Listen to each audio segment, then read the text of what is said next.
مدینہ منورہ جا رہا ہوں تو مجھ کو اگر کوئی روکنا چاہتا ہے تو مجھ سے مقابلے کے لیے فلاں پہاڑی کے پیچھے آ جائے، یا جو اپنے بچوں کو یتیم بنانا چاہتا ہے وہ آ جائے اس پہاڑی کے پیچھے مجھ سے مقابلہ کر لے، اپنی بیوی کو بیوہ بنانا چاہتا ہے تو آئے اس پہاڑ کے پیچھے میری تلوار کا مقابلہ کر لے۔ ایسا انداز اور ایسا دیانہ اعلان فرما کر فاروق اعظم رضی اللہ تعالیٰ عنہ اس پہاڑی کے پیچھے تشریف لے گئے کہ دیکھتے کوئی آتا ہے کیا قریش میں سے۔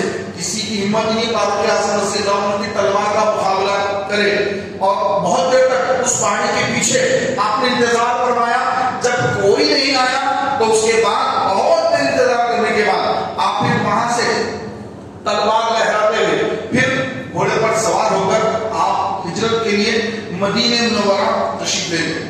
تو یہ پیارا انداز اور یہ جرأت مندانہ انداز یہ فاروق اعظم کے انداز، سبحان اللہ۔ فاروق اعظم رضی اللہ تعالیٰ عنہ، جب آپ فاروق اعظم رضی اللہ عنہ کے بارے میں فرمایا گیا کہ ایک ایسا واقعہ کہ کچھ مدینے کے منافقین، کیونکہ یہ مکے میں تو اسلام پھیل رہا تھا، جب مدینے پہنچے تو اسلام کافی پھیل گیا، لیکن لوگوں کے دلوں میں اسلام داخل نہیں ہوا، دل میں داخل نہیں ہے، زبان پہ کلمہ ہے، دل میں اسلام نہیں ہے، زبان پہ پڑھنے لا الہ الا اللہ محمد رسول اللہ، دل میں سرکار کی محبت نہیں ہے، اور انہی کو کہتے ہیں منافق۔ اور اللہ نے ایک سورت بھی نازل فرمائی، سورۃ المنافقون، اور یہ مدینے میں نازل ہوئی، ایک سورۃ منافقون ہے۔ تو یہ منافقین کون تھے؟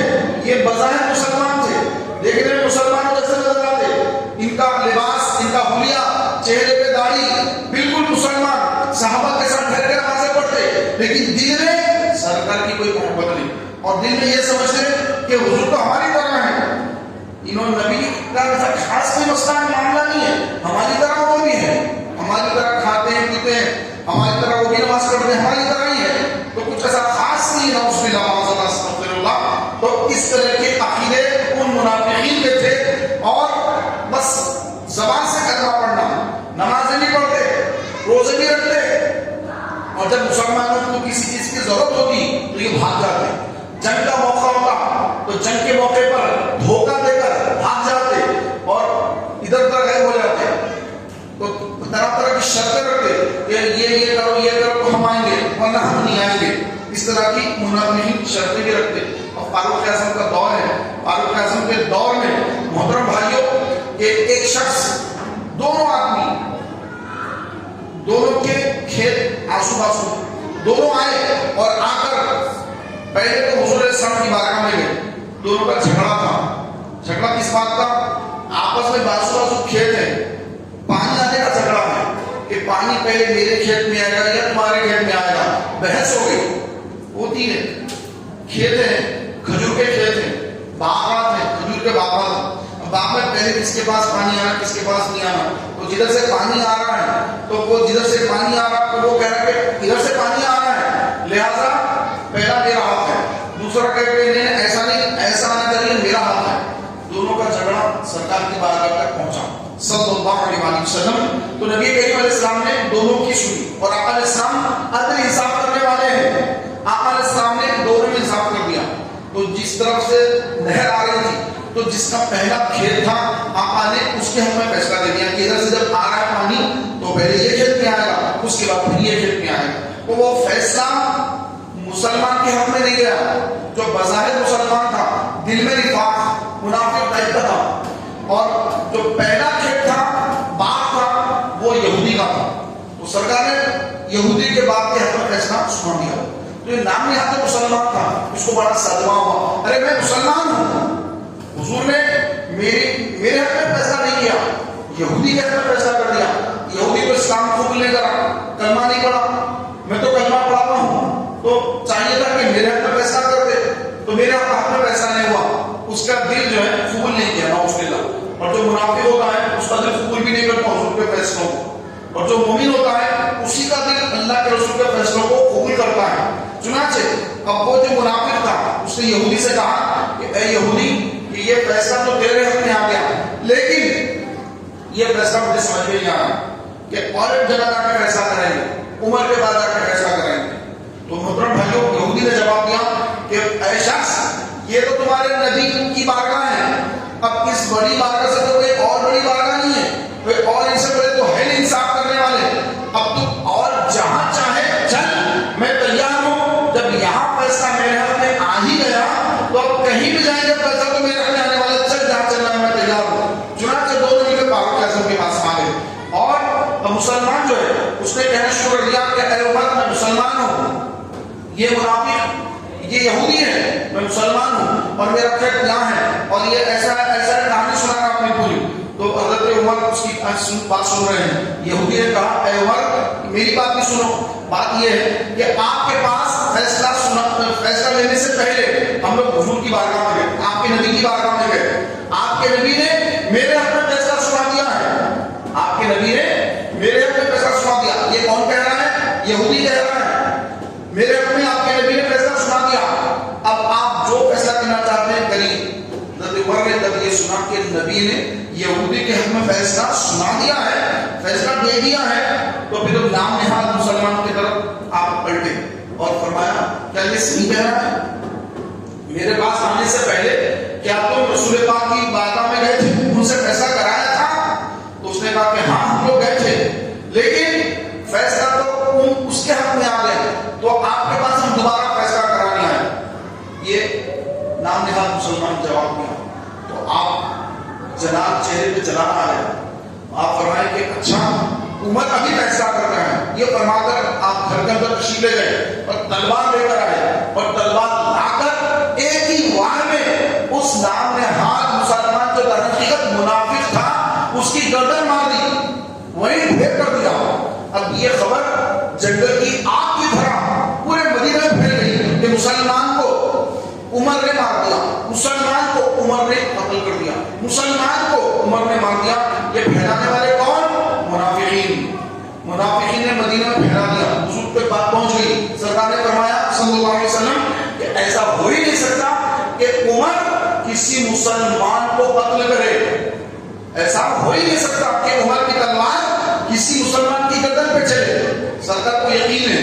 پھر حضرت عمر فاروق اعظم رضی اللہ عنہ اس کا سر ہاتھ میں پکڑ لیا، ایک ہاتھ میں تلوار ہے ایک ہاتھ میں سر ہے، تلوار سے خون ٹپک رہا ہے، وہ لے کر سرکار کی بارگاہ میں آ رہے ہیں، حضور کی بارگاہ میں آ رہے ہیں، تو اللہ تبارک و تعالیٰ وہاں پر قرآن کی آیات نازل فرما رہا ہے حضرت عمر کی تعین میں کہ وہ لوگ اس وقت تک مسلمان ہی نہیں، وہ لوگ اس وقت تک مسلمان ہو ہی نہیں سکتے جب تک اپنے آپسی معاملات میں اے میرے حبیب آپ کے فیصلے کو حتمی فیصلہ نہ مان لے، وہ مسلمان ہی نہیں ہے۔ اللہ نے اعلان کر دیا تو مسلمان نہیں تھا، نبی کے فیصلے کو تسلیم نہیں کیا، مسلمان ہی نہیں تھا۔ تو یہ جب آیت نازل ہو گئی تو پورے مدینے میں مسلمانوں میں خوشی کی لہر دوڑ گئی کہ حضرت عمر کی تعین میں اللہ نے قرآن کی آیت نازل فرما دی، اور رسول پاک علیہ السلام نے فرمایا کہ اے عمر بالکل تم نے صحیح کیا، اور تیری تعین میں اللہ نے قرآن کی آیت نازل فرما دی۔ یہ ہے فاروق اعظم جن کی تعین اللہ تعالیٰ فرماتا ہے۔ جب جنگ بدر ہوئی، جنگ بدر اسلام کی پہلی جنگ ہوئی، اور اس جنگ میں 70 کافر مارے گئے، 70 کافر پکڑے گئے، اسیر بنا لیے گئے، ان کو جو قیدی بنا لیا گیا اور ان کو مدینے لایا گیا۔ اب مدینے لانے کے بعد باقی تو بھاگ گئے کافر، 1000 کافر آئے تھے لڑنے، 70 مر گئے، 70 وصل جہنم ہو گئے، اور 70 کو صحابہ نے پکڑ لیا، پکڑ کر مدینے لائے، اور لانے کے بعد سرکار مشورہ فرما رہے ہیں صحابہ سے۔ دیکھیں سرکار مشورہ کرتے ہر کام کے لیے، جبکہ سرکار کو کون پوچھنے والا ہے؟ سرکار جو حکم فرما دے، سارے تمام صحابہ سارے تسلیم خم کرنے والے ہیں، لیکن حضور اسلام کی سنت ہے کہ ہر کام میں مشورہ کیا کرو۔ تو آپ نے سامنے مشورہ کیا صحابہ سے، ابو بکر سے، عمر سے، دیگر صحابہ سے۔ حضرت عمر سے مشورہ کیا کہ اے عمر بتاؤ ان کا کیا کریں، یہ 70 قیدی بن کر آئے ہیں، ان کے ساتھ کیا سلوک کیا جائے؟ تو حضرت عمر فاروق اعظم رضی اللہ تعالی عنہ آپ نے عرض کی یا رسول اللہ یہ سب ہم سے لڑنے کے لیے آئے تھے، ہم کو مارنے کے لیے آئے تھے، مکے سے نکل کر ہمارے پاس ہم پر حملہ آور ہونا چاہتے تھے، ہمارے ساتھ ان کی جنگ ہوئی، لہذا یہ جتنے 70 ہیں ان 70 کے 70 کو مار دیا جائے، ان کو قتل کر دیا جائے۔ ان کی گردنیں اتار دی جائے. پھر سرکار نے حضرت ابوبکر صدیق رضی اللہ تعالی عنہ آپ سے مشورہ فرمایا کہ اے ابوبکر تمہاری کیا رائے ہے؟ حضرت ابوبکر نے رائے دی یا رسول اللہ بے شک یہ ہم سے مقابلے کے لیے ہم کو مارنے آئے، لیکن یہ دور سے اگر دیکھیں گے تو کہیں نہ کہیں جا کر ہمارے خاندان کے لوگ ہی ہیں. ادھر سے جائیں گے تو وہ فلاں خاندان کا وہ بھی ہمارے قبیلے سے مل جاتا، اس کو دیکھیں گے تو اس کا بھی قبیلہ ہم سے اوپر جا کے مل جاتا، وہ شخص دیکھیں گے وہ بھی ہمارے جو دور کے رشتہ داروں میں نکلتا. ہمارے رشتہ دار یہ سب، ان کو بھی ہدایت نہیں ملی، یہ رشتہ دار ہیں، ان کو قتل نہ کیا جائے، ان کو مارا نہ جائے، بلکہ ان سے فدیہ لے کر ان کو آزاد کر دیا جائے.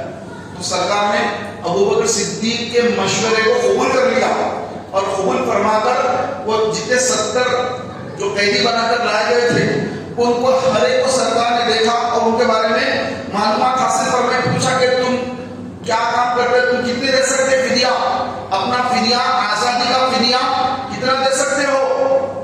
کسی نے کہا کہ میں اتنا دے دوں گا، کسی نے کہا میں اتنا دے دوں گا، کسی نے کہا میں اتنا دے دوں گا. یہاں پر ایک بہت پیاری بات سامنے آتی ہے کہ حضور علیہ السلام کے چچا حضرت عباس بن عبد المطلب، حضرت عباس ابن عبد المطلب وہ بھی قیدی بن کر آئے، ان کو بھی صحابہ نے پکڑ لیا تھا کیونکہ وہ بھی کافروں کی طرف سے لڑنے آئے تھے، حضور کے خلاف آئے تھے لڑنے. عبداللہ حضرت عباس ابن عبد المطلب جب ان کی باری آئی تو انہوں نے کہا کہ بھتیجے میرے پاس تو کچھ بھی نہیں ہے، میرے پاس تو کچھ بھی نہیں ہے. تو سرکار نے فرمایا کہ اے چاچا آپ کے پاس ابھی کچھ نہیں ہے تو کوئی بات نہیں، آپ مکہ مکرمہ جائیے اور وہاں جا کر پیسے بھیجا دیجیے، آپ کا فدیہ وہاں جا کے بھیج دیجیے. تو انہوں نے کہا کہ اے بھتیجے مکے میں میرے پاس کچھ بھی نہیں ہے. تو سرکار مسکرایا اور فرمایا کہ اے چچا جان آپ اپنی اہلیہ ام الفضل حضور کی چچی ہیں، حضور کی چچی حضرت عباس کی اہلیہ ام الفضل نام ہے، سرکار اسلام نے خبر دی کہ اے چچا جب آپ بدر کے لیے نکل رہے تھے تو گھر کے فلاں کمرے میں سرکار مدینے سے خبر دے رہی ہے. کیا خبر دے رہے ہیں کہ جب آپ جنگ کے لیے نکل رہے تھے تو آپ اپنے گھر کے فلاں کمرے میں میری چچی آپ کی اہلیہ ام الفضل سے آپ بات چیت کر رہے تھے. ایک ہانڈی تھی، اس ہانڈی میں درہم و دینار بھرے ہوئے تھے اور اس کو بند کر کے زمین کھود کر اس کو آپ دفنا رہے تھے اور اپنی اہلیہ کو یہ کہہ رہے تھے، یہ نصیحت کر رہے تھے کہ اگر میں آ گیا تو یہ خزانہ لے لوں گا، اگر میں واپس نہیں آیا تو یہ خزانہ میرے بیٹوں پہ خرچ کر دینا. کیا یہ اپنی بیوی کو، میری چچی کو کیا آپ نے نہیں کہا؟ اور یہ آپ اور آپ کی اہلیہ کے سوا اس وقت آپ کے کمرے میں اور کوئی نہیں تھا. یہ غیب کی خبر آپ علیہ السلام نے جب حضرت عباس بن عبد المطلب کو جب دی، حضرت عباس بن عبد المطلب حضور کے سگے چچا، آپ نے کہا کہ بے شک یہ بات تو بالکل صحیح ہے، یہ خبر تمہیں کیسی ہو گئی؟ یہ تو جب میں کہہ رہا تھا تو میں اور میری بیوی کے سوا مکے میں میرے گھر میں میرے کمرے میں اور میری بیوی تھے اور کوئی نہیں تھے، یہ خبر آپ کو کیسے ہو گئی؟ پھر آپ نے کہا بے شک آپ اللہ کے سچے رسول ہیں، آپ اللہ کے نبی ہیں. نبی کہتے ہیں اس کو جو غیب کی خبر دیتا ہے. نبا کے معنی خبر کے آتے ہیں، غیب کی خبر کے معنی نبا یعنی خبر دینا، نبی خبر دینے والا. نبی کے معنی کیا ہوتے بولیے؟ غیب کی خبریں دینے والا. نبی کے معنی غیب کی خبریں دینے والا. رسول کے معنی بھیجا ہوا. ارسال کرنا، ارسال کرو، فلاں ارسال کرو. تو جو اللہ بھیجتا ہے وہ رسول ہوتے ہیں، اور جن کو اللہ تبارک تعالیٰ نبی بنا کر بھیجتا ہے وہ غیب کی خبریں دیتے ہیں. اور نبی سے بڑھ کر مقام رسول کا ہوتا ہے. ہر رسول نبی ہوتا ہے، ہر رسول نبی ہوتا ہے، لیکن ہر نبی رسول نہیں ہوتا. رسول اور نبی ایک فرق ہوتا ہے. رسول اعلیٰ درجے کو کہا جاتا ہے، نبی سے اعلیٰ درجہ رسول کا. اور رسول میں 4 بڑے رسول اور سب سے اولو العزم رسول، ان رسولوں سے بھی بڑے ہمارے آقا صلی اللہ علیہ وسلم کا مقام اور مرتبہ. آپ علیہ السلام نے جب اپنے چچا کو اس بات کی خبر دی تو حضرت عباس بن عبد المطلب ان کے دل میں اسی وقت اسلام کی محبت داخل ہوئی. مدینے میں اسلام کی محبت داخل ہو گئی. پھر آپ وہاں سے نکل کر مکہ مکرمہ پہنچے اور جب فتح مکہ کا اعلان ہوا, جب مکہ فتح ہوا اس وقت آپ نے اپنے اسلام کا اظہار فرمایا. اسلام تو مدینے میں قبول کر لیا لیکن اظہار کب فرمایا؟ فتح مکہ کے دن.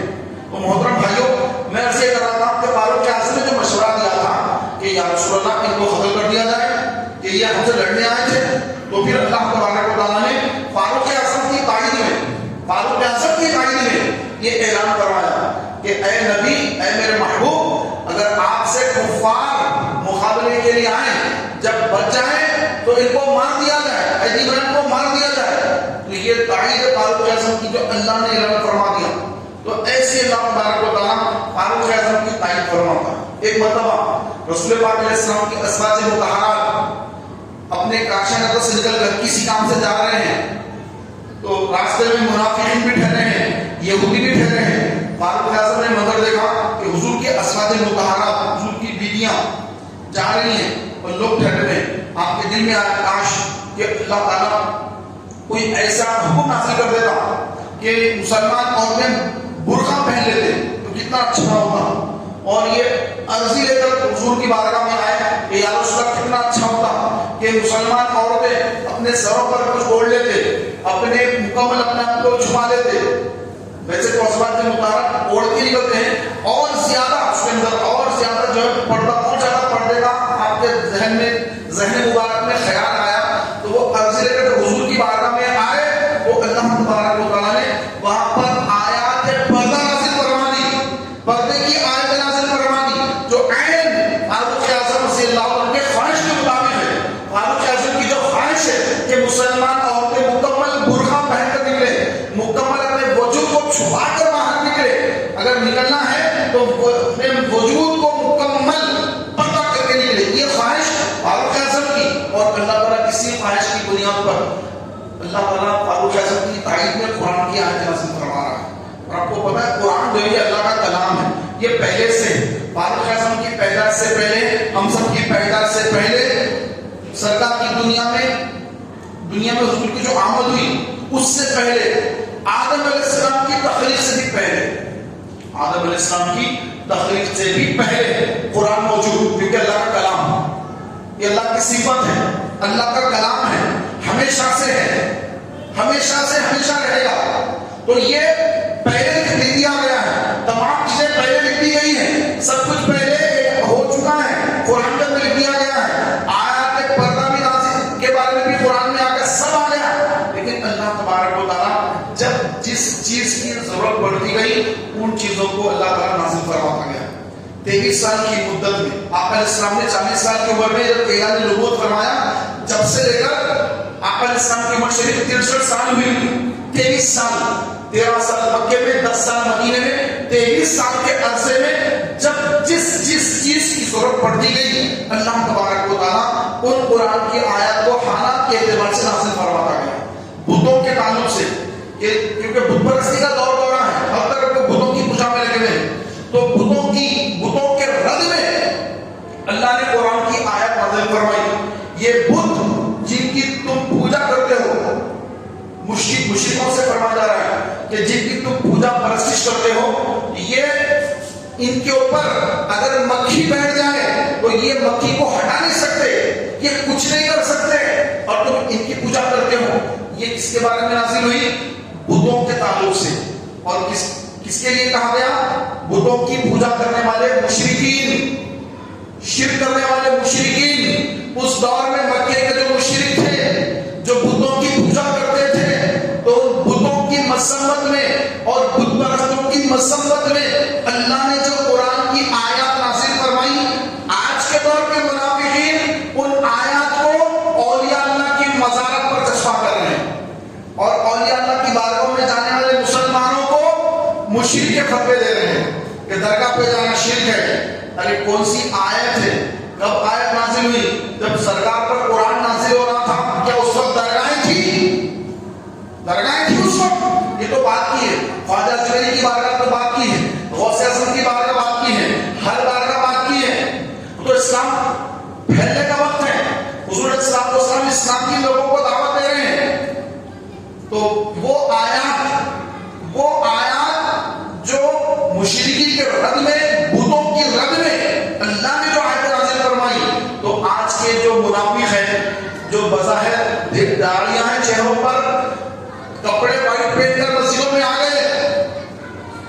ایمان دل کے اندر داخل ہے، حلق کے نیچے اسلام داخل ہے ہوا، ایمان حلق کے نیچے نہیں اترا،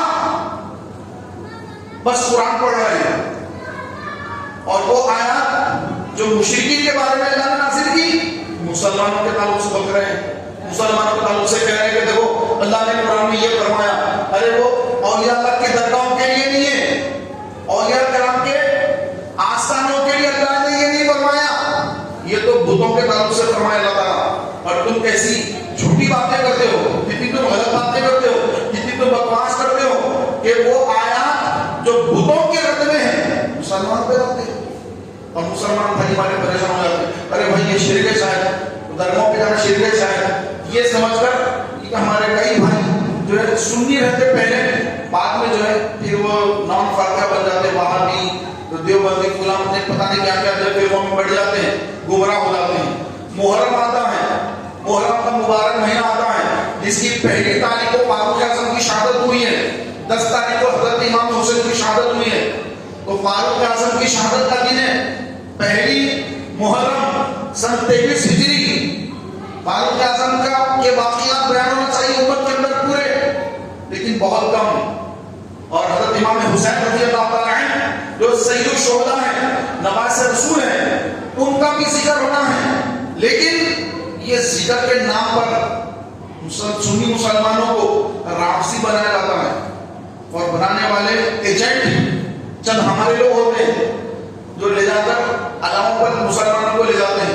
چلو چلو علاموں پہ گھنٹیاں چڑھائیں گے، یہ بی بی کا علامہ ہے، یہ فلاں کا علامہ ہے، یہاں پہ جائیں گے گھنٹیاں چڑھائیں گے، فوٹو کھینچائیں گے، فیس بک پر ڈالیں گے. کہ کیا کر رہے ہیں آپ؟ میرے بھائیوں، ہم اہل سنت جماعت سنی مسلمان ہیں، اور اہل بیت اطہار سے سچی محبت کرنے والے اگر کوئی ہے تو وہ اہل سنت جماعت ہے. باقی سب دکھاوا کرنے والے، پکے ریاکار، دکھاوا کرنے والے، اہل بیت سے محبت، اہل بیت سے محبت، جھوٹی محبت کے دعوے کرنے والا فرقہ ایک طرف، اور ایک طرف خارجیت، یزیدیت، ناصریت، وہابیت، یہ ایک طرف رافضیت، ایک طرف ناصریت، خارجیت، اور بیچ میں جو ہے الحمدللہ ہم اہل سنت و جماعت سنی مسلمان کہ محرم کا مہینہ آتا ہے تو ہم یہ نہیں کرتے کہ کالے کپڑے پہن لیے اور علاموں پہ جا کے گھنٹیاں چڑھا رہے ہیں، منتیں مانگ رہے ہیں، ماتم کر رہے ہیں. حرام ہے اسلام کے اندر ماتم کرنا. محترم بھائیوں، امام حسین رضی اللہ تعالیٰ عنہ جب آپ جامع شہادت نوش فرمائے، آپ کے شہزادے حضرت امام زین العابدین رضی اللہ تعالیٰ عنہ، آپ بیمار تھے، 22 سال کی عمر شریف ہے آپ کی، بیمار تھے آپ. لیکن جب میدان کربلا میں امام حسین شہید ہو گئے تو ان کو بھی گرفتار کر لیا گیا، گرفتار کر کے اسیر بنا کر یزید کے دربار دمشق میں لے جایا گیا. پھر وہاں پر محترم بھائیوں بہت لمبی داستان ہے، انشاءاللہ 10 فروری کو ہم سننے کی سعادت حاصل کریں گے. تو مختصر یہ ہے کہ امام زین العابدین رضی اللہ تعالیٰ عنہ جو میدان کربلا میں موجود تھے، بیمار تھے، ان کے سامنے امام حسین شہید ہوئے، ان کے سامنے امام حسین کے دوسرے شہزادے شہید ہوئے، ان کے سامنے عباس سے لمبردار کے بازو کاٹے گئے، ان کے سامنے خیمے لوٹے گئے، ان کے سامنے امام حسین رضی اللہ تعالیٰ عنہ کے جسم مبارک پر گھوڑے دوڑ دیے گئے، ان کے سامنے سب کچھ ہوا. لیکن آپ نے زندگی میں کبھی بھی ماتم نہیں کیا، کبھی بھی اپنے کالے کپڑے نہیں پہنے، کبھی آپ نے اپنے سینے کو مار مار کر لہو لہان نہیں کر لیا، کبھی آپ نے شم لگا کر اپنے پیشانی کو کاٹا نہیں، خون نہیں بہایا. یہ کون سا طریقہ نکالا گیا آج؟ یہ نئے نئے طریقے چل رہے ہیں. ان کو دیکھ کر ہمارے بھولے والے سنی سمجھتے کہ بھائی ہم سے زیادہ شاید یہ لوگ اہل بیت سے محبت کرتے. نہیں، کرنے والے تو یہ لوگ تھے. اسی لیے جو ہے اب قیامت تک ان کے لیے ہائے ہائے، ان کے لیے ہائے ہائے ہی ہے ان کے لیے، اور مرنے کے بعد پھر کو جانا ہے ان کے مقام پر. تو میرے محترم بھائیوں، جب محرم کی پہلی تاریخ آتی ہے تو محرم کے اس مبارک مہینے کے اندر ہم کو امام حسین کے واقعات، کیا واقعات تھے، اپنی اولاد کو صحیح صحیح بتانا ہے. ورنہ یہ جو ہے ہماری اولاد، آج کل کا موبائل کا دور ہے، لیکن کسی جو ہے غلط گمراہ لوگوں کے اگر جب بیانات سننا شروع کر دیے اور ان کی باتوں کو صحیح سمجھ کر اگر راستہ بھٹک گئے، راسیت پر چلے گئے، تو پھر اولاد کا جو ہے خاتمہ ایمان کو رونا مشکل ہو جائے گا. تو صحیح تعلیم و تربیت دینا ضروری ہے. اعلیٰ حضرت کے بھائی جان مولانا حسن رضا خان صاحب رحمۃ اللہ علیہ آپ نے شعر لکھا، بے ادب گستاخ فرقے کو سنا دے اے حسن، یوں کہا کرتے ہیں سنی داستان اہل بیت، کہ داستان اہل بیت کس سے سننا ہے؟ یہ اہل سنت کے علماء سے سننا ہے، نہ کہ اہل سنت سے ہٹ کر نہ رافضیوں سے سننا ہے نہ خارجیوں سے سننا ہے. اگر سننا ہے تو اہل سنت کے عالی بدیع سے سننا ہے، سنیوں سے سننا ہے. سنی علماء نے جو کتابیں لکھی ہیں اس سے پڑھنا ہے. باقی دوسروں کی کتابوں کو پڑھیں گے گمراہ ہو جائیں گے. تو یہ جب 10 محرم آتی ہے تو محرم کے دن کیا کرنے کا حکم ہے؟ امام حسین کی شہادت کس ہجری میں ہوئی؟ سن 61 ہجری. سرکار ہجرت فرما کر مدینہ منورہ تشریف لائے، اس کے 61 سال بعد 61 ایئرز بعد امام حسین میدان کربلا میں شہید ہوئے. لیکن جب سرکار ہجرت فرما کر مکہ مکرمہ سے مدینہ تشریف لائے تو مدینے کے یہودیوں نے روزہ رکھا ہوا ہے. تو سرکار نے پوچھا کہ اے یہود تم نے روزہ کیوں رکھا؟ یہودیوں نے جواب دیا کہ ہم اس لیے 10 تاریخ کا روزہ رکھے کہ موسیٰ علیہ السلام جو ہمارے نبی ہیں ان کو اللہ تعالیٰ نے فرعون پر فتح کا فرمائی، فرعون دریا نیل میں ڈوب گیا، فرعون غرق ہو گیا اور موسیٰ کو فتح ملی، ہمارے نبی کو فتح ملی، تو ہم اس خوشی میں روزہ رکھتے ہیں. پاپا نے سامنے فرمایا اے صحابہ، یہ لوگ جو موسیٰ علیہ السلام کے بات کر رہے ہیں ان سے زیادہ، ان یہودیوں سے زیادہ ہم موسیٰ علیہ السلام کے قریب ہیں، ان سے زیادہ ہم قریب ہیں. تو اسی طرح ان رافضیوں سے زیادہ ہم امام حسین کے قریب ہیں. پیارے بھائیوں، آپ نے سامنے فرمایا کہ یہ اگر یہود عاشورے کا ایک دن کا روزہ رکھتے ہیں تو اے مسلمانوں، اے میرے صحابہ، تم ان کی مشابہت مت کرنا، ان کی طرح مت کرنا، عبادت میں بھی ان کی طرح مت ہو جانا.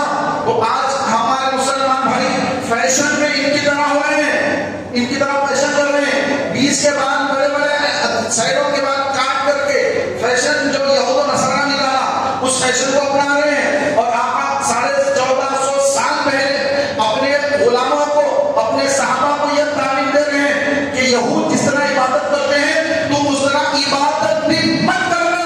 وہ عاشورے کا ایک دن کا روزہ رکھتے ہیں تو تم 2 دن کے روزہ رکھنا، وہ 10 کا رکھتے ہیں تو تم 9 کا بھی ساتھ میں رکھنا، یا پھر 10 کے بعد 11 کا رکھ لینا. ایک روزہ مت رکھنا، ایک روزہ رکھنا یہ یہودیوں کی مشابہت ہے، ان کی طرح روزے مت رکھنا، بلکہ 9 10 یا 10 11 کا روزہ رکھا کرو. تو آپ علیہ السلام نے یہ تعلیم ہمیں ارشاد فرمائی.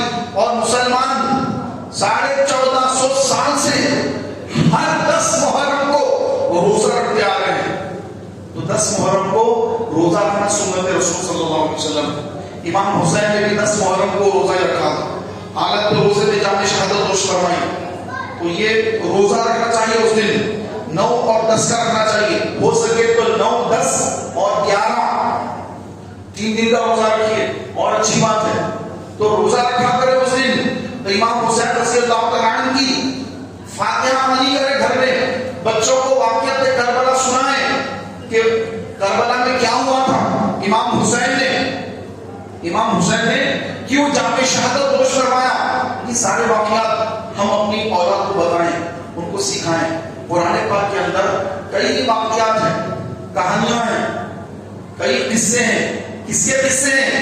بنی اسرائیل کے واقعات ہیں، بنی اسرائیل کے کہانیاں ہیں.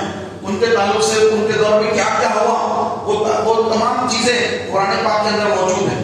کیونکہ انسان کا ایک مزاج ہے، انسان کی ایک فطرت ہے، انسان کے مزاج میں، انسان کی فطرت میں یہ ہے کہ اس کو قصے کہانیاں اچھے لگتے ہیں، سننا چاہتا ہے.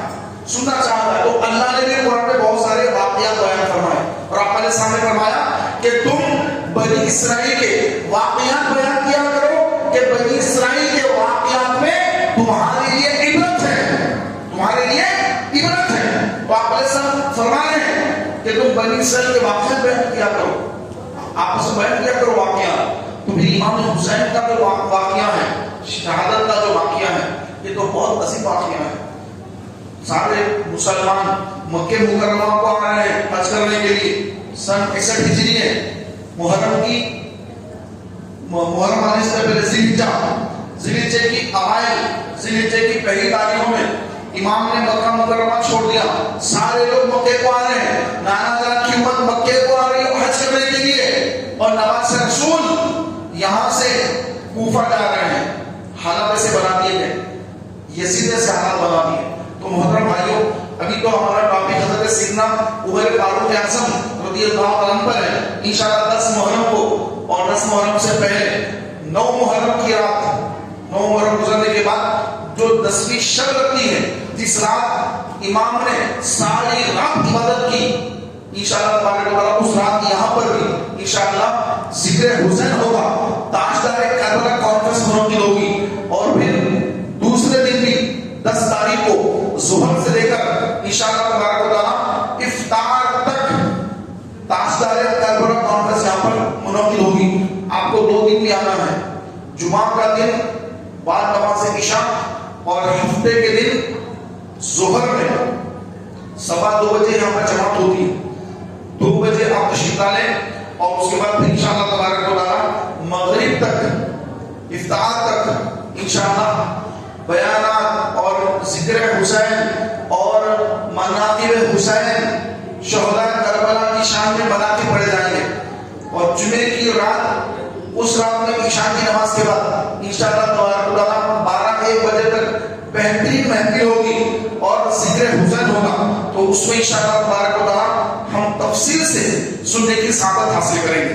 محترم بھائیوں، ہمارے آقا نبی رحمت صلی اللہ علیہ وسلم مدینہ منورہ میں حضرت ابوبکر کو ساتھ لیے، عمر کو ساتھ لیا، اور لے کر جبل احد پر تشریف آئے. جبل احد یہ مدینہ منورہ کا وہ پہاڑ ہے جس کے بارے میں ہمارے سامنے خبر دی کہ احد ہم سے محبت کرتا ہے اور ہم احد سے محبت کرتے ہیں، اور احد ہمارے ساتھ جنت میں ہوگا. تو جو لوگ حج پر جاتے ہیں، عمرے پر جاتے ہیں، تو جب وہ مدینہ منورہ آتے ہیں تو جبل احد کی زیارت کرتے ہیں.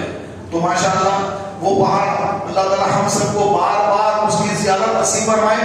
یہ جبل احد یہ جنتی پہاڑ اور حضور سے محبت کرنے والا پہاڑ. اور خبر کون دے رہے ہیں؟ آقا علیہ السلام کو خبر دے رہے ہیں کہ یہ پہاڑ ہم سے محبت کرتا ہے. تو سرکار اس پہاڑ پر تشریف لے گئے. ساتھ میں ابوبکر ہیں، ساتھ میں عمر ہیں، ساتھ میں عثمان ہیں، 3 صحابہ حضور کے 3 خلفاء ساتھ میں ہیں. سرکار میں تشریف لے گئے پہاڑ پر، پہاڑ کے اوپر تشریف لے گئے. اب پہاڑ کو بس آ گیا، پہاڑ زلزلہ آ کر پہاڑ ہلنے لگ گیا، پہاڑ ہلنے لگ گیا. آقا علیہ السلام نے ایک اپنے قدم مبارک سے ایک ٹھوکر جبل احد کو عطا فرمائی اور فرمایا کہ احد ساکت ہو جا، ساکت ہو جا، رک جا، کہ تجھ پر ایک نبی، ایک صدیق اور 2 شہید موجود ہیں. ایک نبی سرکار خود ہے، ایک صدیق ابوبکر صدیق، 2 شہید ابوبکر کے بعد عمر اور عثمان رضی اللہ عنہما. یہ 2 شہید ہونے والے ہیں. سرکار نے پہلے خبر دے دی کہ عمر بھی شہید ہوں گے، عثمان بھی شہید ہوں گے. دونوں کی خبر، دونوں کی شہادتوں کی خبر سرکار جبل احد پر ابوبکر بھی سامنے ہیں، تینوں ہیں، 3 خلفاء سامنے ہیں. تینوں خلفاء کے سامنے سرکار خبر دے رہے ہیں کہ اے احد رک جا، ساکت ہو جا، کہ تجھ پر ایک نبی، ایک صدیق اور 2 شہید موجود ہیں. اور جب صدیق اکبر رضی اللہ تعالی عنہ کا وصال ہو گیا، وصال کے بعد فاروق اعظم رضی اللہ تعالی عنہ جب خلیفہ دوم بنے، 10 سال اور کچھ ماہ بعد آپ کے پاس ایک مسئلہ آیا کہ ایک مجوسی تھا جس کا نام تھا ابو لولو فیروز. کیا نام تھا بولیے؟ ابو لولو فیروز نام تھا. فاروق اعظم کے قاتل کا نام کیا تھا بولیے؟ ابو لولو فیروز. آج ہمارے پاس بھی بہت سارے فیروز وزارت ہیں، لوگوں کو پتہ ہی نہیں فیروز نام نے رکھنا ہے. فیروز یہاں پہ بھی ہوں گے، کوئی سپیرے میں بیٹھے. تو فیروز جو ہے یہ وہ شخص ہے، ابو لولو فیروز، یہ مجوسی غلام تھا.